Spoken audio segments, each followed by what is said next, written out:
7 principes pour devenir celui ou celle qu'on n'oubliera jamais. Philosophie stoïcienne.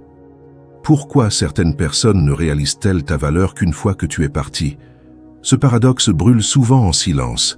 Tu offres ton attention, ton temps, ton énergie, et malgré cela, tu sembles invisible.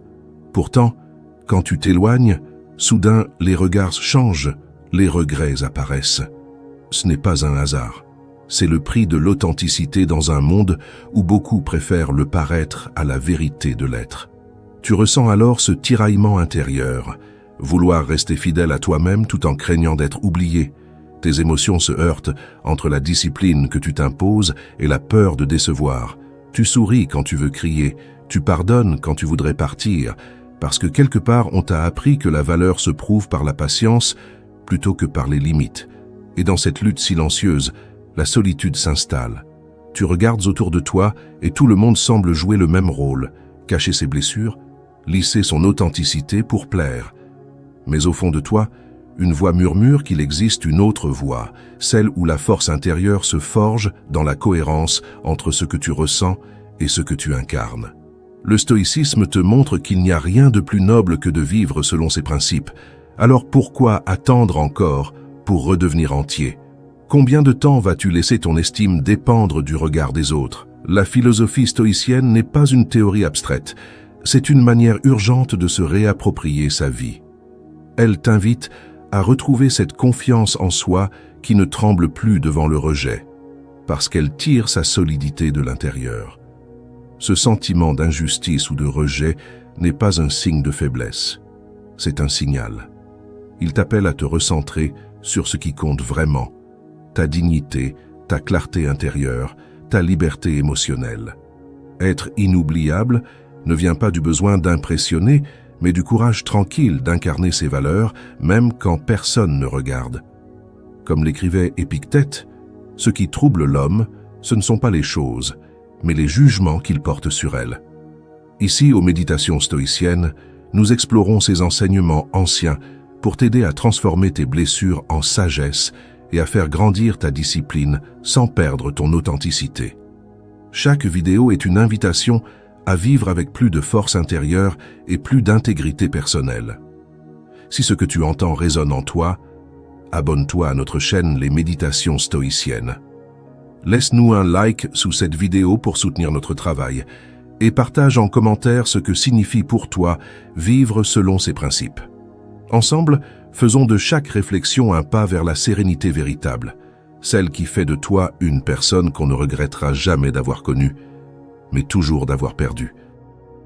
Apprendre à ne plus chercher la validation pour retrouver sa force intérieure. Il y a un moment dans la vie où tu réalises que courir après l'approbation des autres t'épuise plus qu'il ne te nourrit. Tu ressens ce besoin profond de plaire, d'être reconnu, mais cette quête sans fin t'éloigne de ton centre. Le stoïcisme enseigne pourtant que la paix naît lorsque tu cesses de dépendre du regard extérieur pour exister. Et si le secret pour devenir inoubliable commençait justement par le fait de ne plus chercher à être validé, au travail tu t'investis sans compter, tu veux bien faire, être irréprochable. Pourtant, une remarque froide ou un silence prolongé suffisent à fissurer ta confiance. Tu sens ton cœur se serrer, ton énergie chuter, comme si ta valeur venait d'être retirée d'un mot. Cette tension familière t'oblige à constater que ton équilibre repose encore trop souvent sur ce que les autres pensent de toi. Marc Aurèle affirmait « La vraie valeur d'un homme se mesure à ce qu'il est capable d'endurer sans se plaindre ».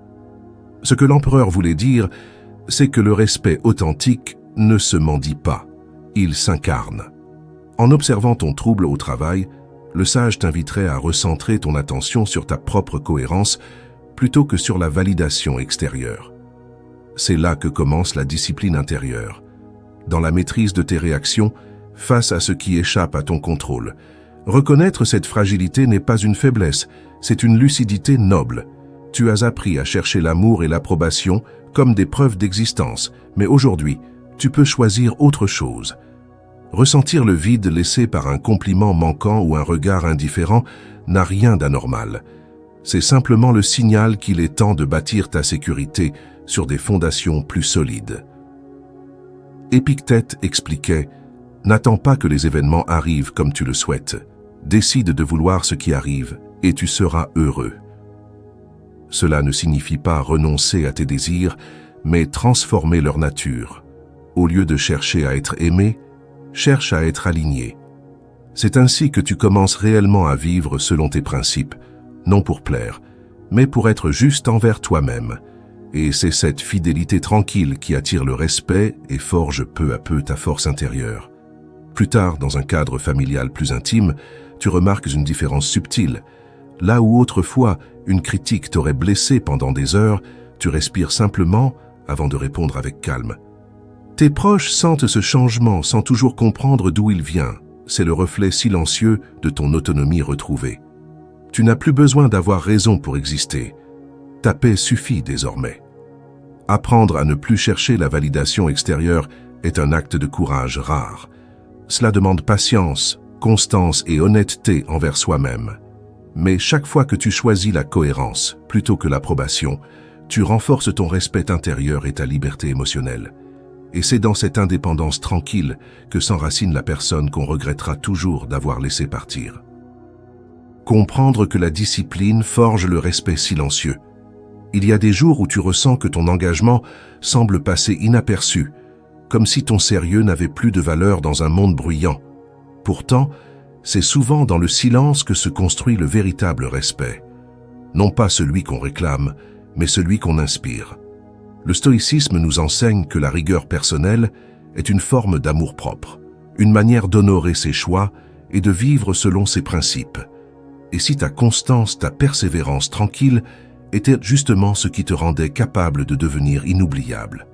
Au travail, tu arrives avant les autres. Tu termines ce que tu commences sans chercher à attirer l'attention. Mais lorsque les éloges vont à ceux qui parlent plus qu'ils n'agissent, un goût amer t'envahit, celui de l'injustice. Tu sens cette tension monter dans ta poitrine, ce mélange de fierté blessée et de fatigue morale. C'est dans ces instants précis que ton endurance intérieure est mise à l'épreuve. Marc Aurèle enseignait « L'homme doit se tenir droit, non pas être redressé ». Ces mots rappellent que la discipline n'est pas une contrainte imposée par les autres, mais une verticalité intérieure. Lorsque tu continues d'agir avec justesse sans attendre la reconnaissance immédiate, tu bâtis un socle de solidité invisible. Le sage t'invite à comprendre que chaque effort aligné sur tes valeurs renforce cette stature morale qui finit toujours par s'imposer d'elle-même. Tu as le droit d'éprouver la lassitude ou même le doute face à l'indifférence apparente du monde. Mais ne confonds jamais absence de bruit et absence d'impact. Ce calme extérieur n'est pas vide, il est le terrain fertile où mûrit ton intégrité. Plus tu cultives cette cohérence entre tes actes et ton idéal, plus tu te libères du besoin d'être remarqué pour exister. Sénèque écrivait « Ce n'est pas parce que les choses sont difficiles que nous n'osons pas, c'est parce que nous n'osons pas qu'elles sont difficiles. » Cette phrase ouvre la voie d'une pratique concrète. Oser continuer sans témoin. Persévérer même sans applaudissements. En choisissant de vivre selon tes principes, tu transformes la contrainte en liberté et la rigueur en fierté intime. C'est ainsi que naît la véritable force intérieure, celle qui ne dépend ni des regards ni des récompenses. Dans un cadre familial désormais apaisé, cette constance devient visible autrement. Là où tu aurais autrefois réagi vivement à une remarque injuste, tu respires et réponds avec calme. Tes proches perçoivent sans mots ce changement. Ta stabilité inspire confiance et apaisement autour de toi.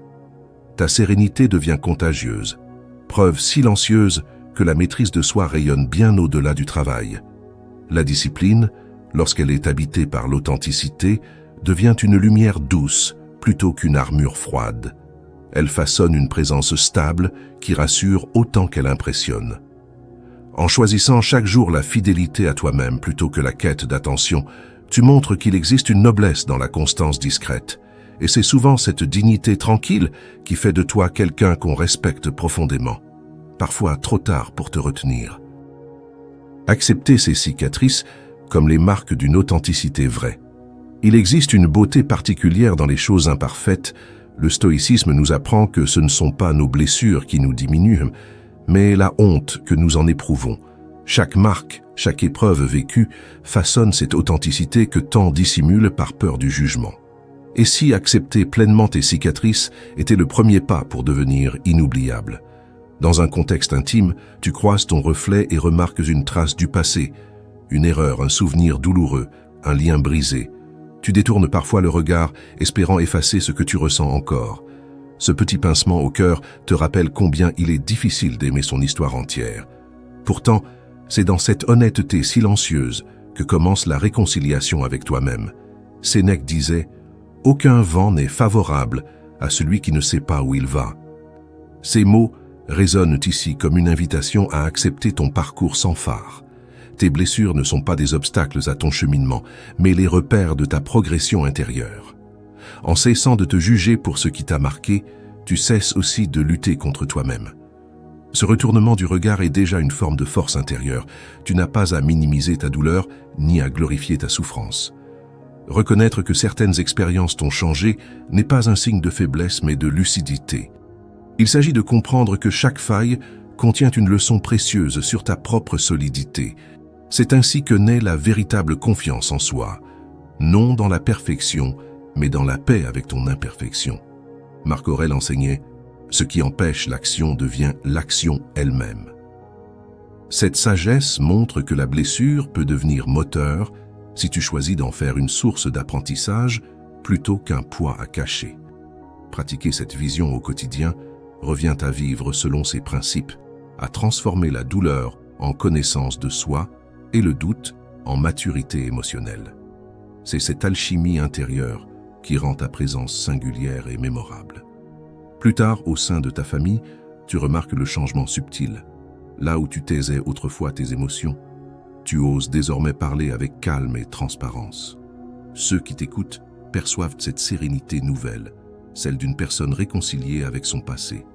Tu n'as plus besoin de jouer un rôle pour inspirer respect ou affection, ton intégrité suffit. Accepter ses cicatrices, c'est honorer sa propre humanité sans masque ni détour.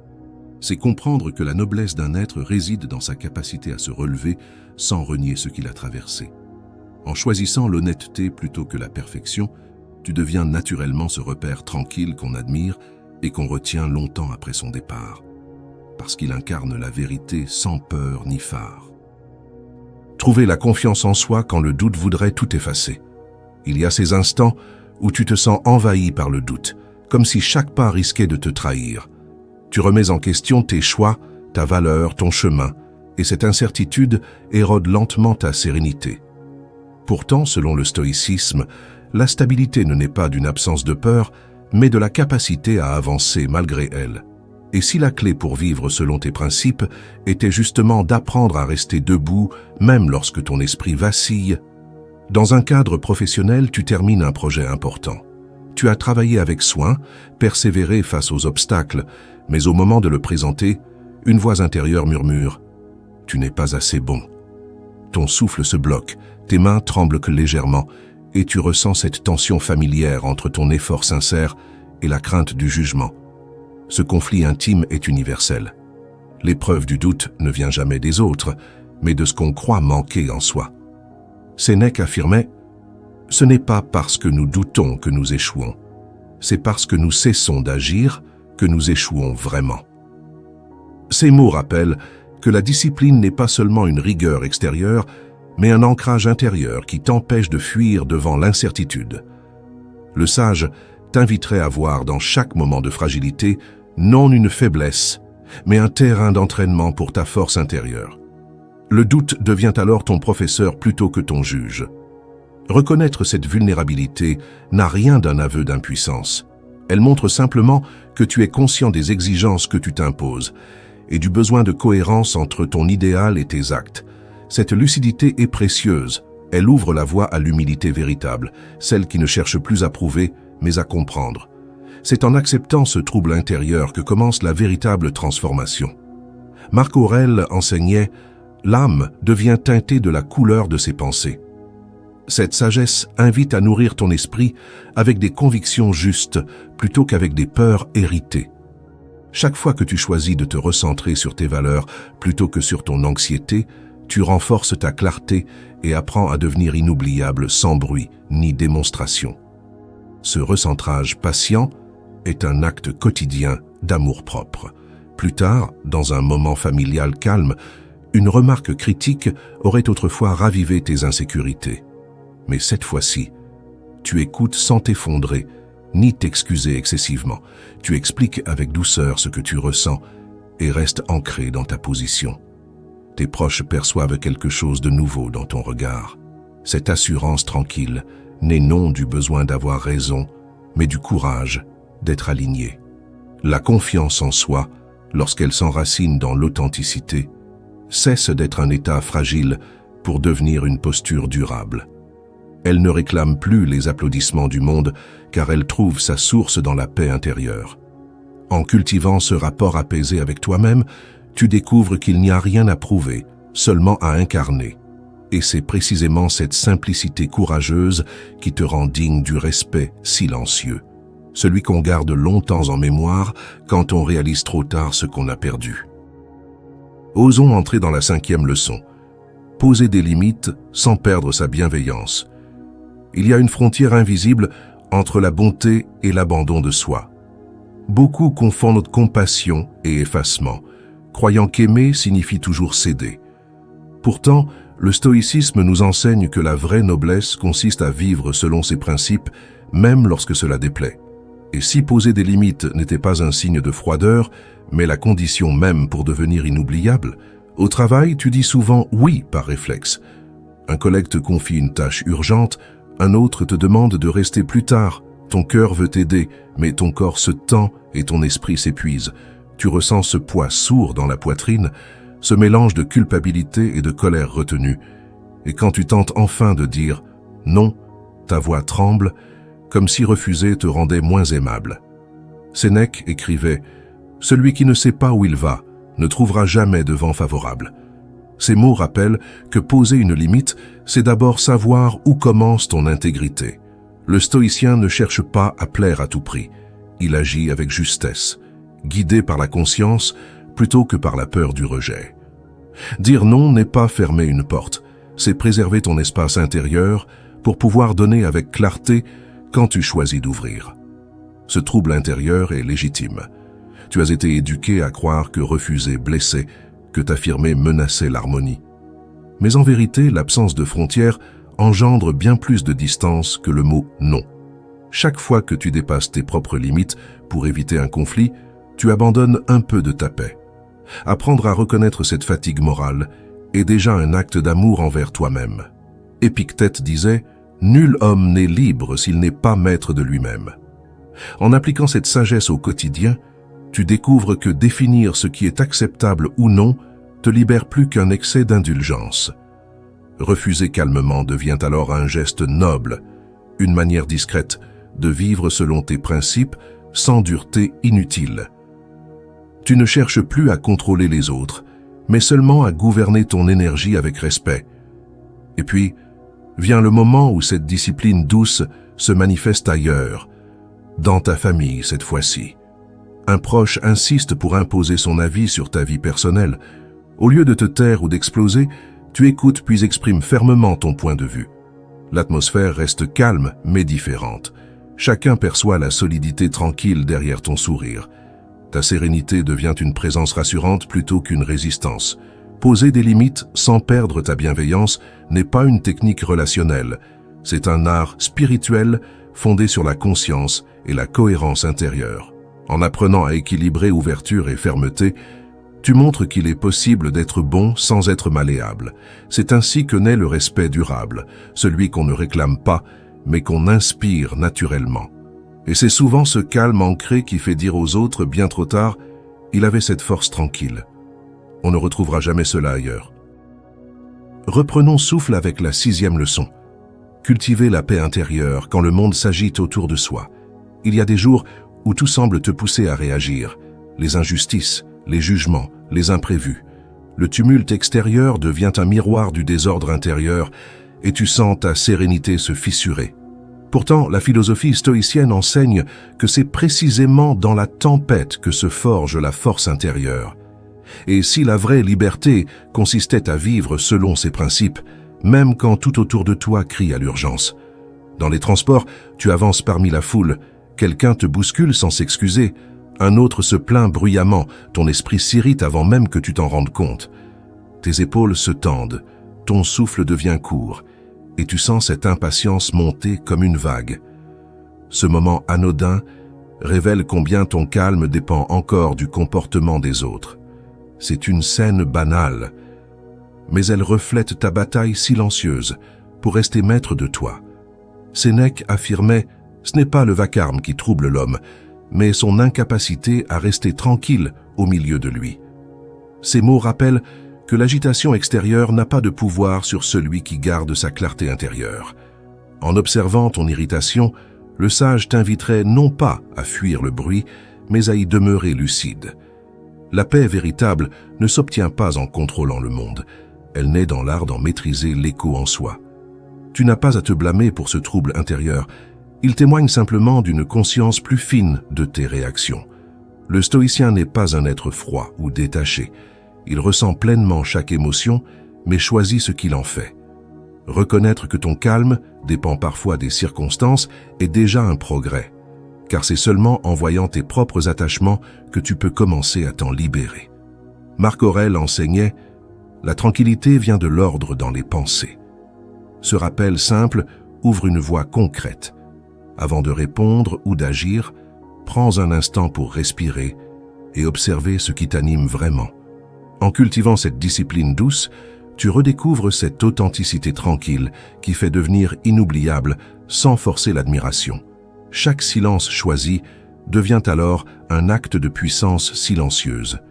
Plus tard, au travail, une situation tendue met ta patience à l'épreuve. Un collègue te contredit sèchement devant d'autres personnes. Là où autrefois tu aurais répliqué par fierté blessée, tu écoutes simplement avant de répondre posément. Ton calme surprend et désarme ceux qui t'entourent. On perçoit derrière ta réserve non pas une froideur, mais une stabilité rare. C'est le reflet concret d'une souveraineté retrouvée. Cultiver la paix intérieure dans un monde agité n'est pas fuir la vie. C'est apprendre à y demeurer centré quoi qu'il arrive. Cette maîtrise silencieuse n'étouffe rien. Elle éclaire tout ce que tu traverses avec plus de justesse et moins de peur. Et c'est souvent cette présence apaisée qui inspire confiance aux autres bien après ton départ, car ils se souviennent toujours de celui ou celle dont la sérénité leur montrait le chemin vers eux-mêmes. Éclairons la 7e leçon. Devenir inoubliable en vivant selon ses principes. Il y a un moment où tu comprends que briller ne suffit pas. Ce qui marque les esprits, c'est la cohérence. Dans un monde saturé d'images et de faux semblants, ceux qui demeurent fidèles à leurs valeurs finissent toujours par devenir inoubliables. Le stoïcisme rappelle que la grandeur d'un être réside moins dans ses mots que dans sa constance silencieuse. Et si la vraie victoire n'était pas de plaire à tous, mais d'avoir le courage de vivre selon ses principes, même quand cela te coûte, dans un contexte intime, tu partages un moment avec quelqu'un qui te reproche ta distance émotionnelle.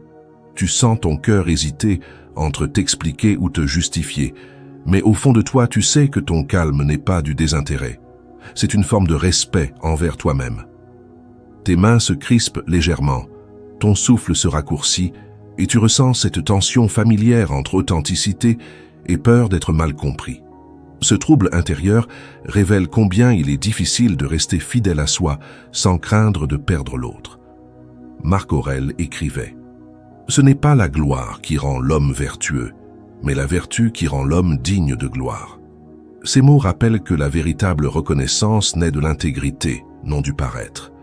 En choisissant d'agir selon ta conscience, plutôt que pour préserver une image flatteuse, tu affirmes une liberté rare, celle d'être entier sans artifice. Le sage t'inviterait à comprendre que ce calme apparent est en réalité le signe d'une profonde force intérieure. Reconnaître cette dualité entre sincérité et désir d'acceptation demande du courage moral. Il ne s'agit pas de mépriser les autres, ni de s'isoler derrière une façade stoïque, mais d'assumer pleinement ce que tu incarnes. Tu peux aimer sans t'oublier, comprendre sans céder à tout prix. Cet équilibre est le cœur même de la maturité intérieure. En t'autorisant à être cohérent plutôt qu'aimé, tu redonnes du sens à ta propre présence. Sénèque disait « La vie heureuse est celle qui est en accord avec sa nature ». Cette phrase simple offre un repère concret pour chaque décision quotidienne. Reste aligné avec ce qui te semble juste, même si cela te rend différent. C'est ainsi que tu apprends à vivre selon tes principes, non comme une posture rigide, mais comme une respiration naturelle. Peu à peu, ton existence devient un message silencieux pour ceux qui t'entourent. On respecte toujours celui qui s'appartient vraiment. Plus tard, dans un cadre familial paisible, cette fidélité tranquille se manifeste autrement. Face à une discussion où chacun cherche à imposer son opinion, tu écoutes sans réagir impulsivement, puis exprimes ton point de vue avec sérénité. Ton attitude apaise les tensions sans effort apparent. Ta clarté inspire plus qu'elle ne divise. Sans le savoir, tu enseignes par l'exemple ce que signifie avoir confiance en soi sans arrogance. Devenir inoubliable n'a jamais été une affaire d'éclat ni de perfection, c'est une question de vérité vécue au quotidien. Chaque fois que tu choisis la cohérence plutôt que la complaisance, tu gravis un degré vers ta pleine liberté intérieure. Et lorsque certains s'éloigneront parce qu'ils ne reconnaissent plus celui ou celle qui dit non, sache qu'ils se souviendront longtemps du calme et de la dignité que tu laissais derrière toi, car rien n'imprime davantage les mémoires qu'une âme restée fidèle à elle-même jusqu'au bout. Tu as parcouru un long chemin, fait d'épreuves, de silence et de renaissance. À travers le prisme du stoïcisme, tu as découvert que la discipline n'est pas une contrainte, mais une liberté, que l'authenticité n'est pas une faiblesse, mais une force tranquille. En apprenant à distinguer ce qui dépend de toi de ce qui ne dépend pas, tu as retrouvé cette lucidité qui éclaire chaque décision. Ce chemin intérieur t'a permis d'ancrer ta confiance en soi, non dans le regard des autres, mais dans la cohérence entre tes actes et tes valeurs. Ainsi s'accomplit la transformation stoïcienne, devenir maître de soi sans chercher à dominer le monde. Ce qui trouble ta vie, ce n'est pas ce qui t'arrive, mais l'opinion que tu t'en fais, écrivait Marc Aurèle. Ces mots résonnent comme un rappel constant que la paix vient du discernement et de la présence. En les méditant, tu découvres une nouvelle réalité, celle d'une stabilité intérieure qui ne vacille plus face au tumulte extérieur. Le détachement n'est plus une fuite, mais un ancrage dans la sagesse pratique. La vertu devient ton guide silencieux. En cultivant cette vision chaque jour, tu apprends à vivre selon tes principes avec simplicité et assurance, en marchant droit même lorsque le chemin s'assombrit. Et maintenant, dans cet espace partagé qu'est les méditations stoïciennes, tu n'es plus seul sur cette voie. Chaque abonnement est une promesse envers toi-même, celle de continuer à grandir avec humilité et constance. Chaque like ou commentaire devient un geste de bienveillance communautaire, un acte d'amitié philosophique. Ensemble, nous cherchons non à accumuler des vues, mais à cultiver une sagesse vivante, celle qui aide chacun à devenir inoubliable par sa présence juste et son respect intérieur. C'est ici que notre communauté trouve sens, dans l'art patient d'apprendre à vivre selon ses principes et à rayonner par sa force intérieure. Souviens-toi, la sagesse n'est pas un état atteint, mais un mouvement continu vers plus de clarté et de paix. Continue d'avancer avec calme, même lorsque tout semble incertain, car celui qui demeure fidèle à lui-même finit toujours par inspirer sans parler. Marche droit, respire profondément. C'est ainsi que commence chaque jour l'art de devenir inoubliable.